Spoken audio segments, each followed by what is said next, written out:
Kardeşim de gelsin inşallah. İnşallah.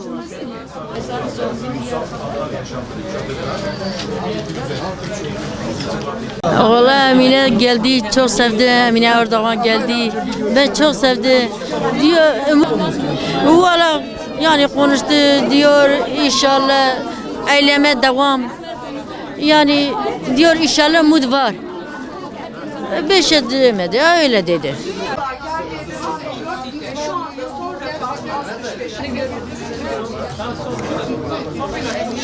Emine anne geldi.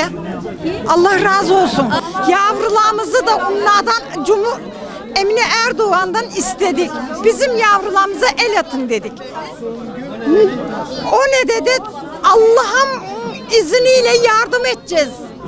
Başaracağız bu işi dedi. Mücadelenizi sürdürün dediler.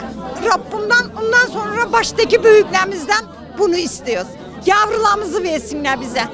Yavrularımızı versinler. Fadime'mi çok özledim. Dünyaları mesela Fadime'm kadar değerli değildir. Evet, Emine Hanım geldi. Ben çok mutlu olduk. Çok buradan sevindik. Allah razı olsun Emine Hanım'dan.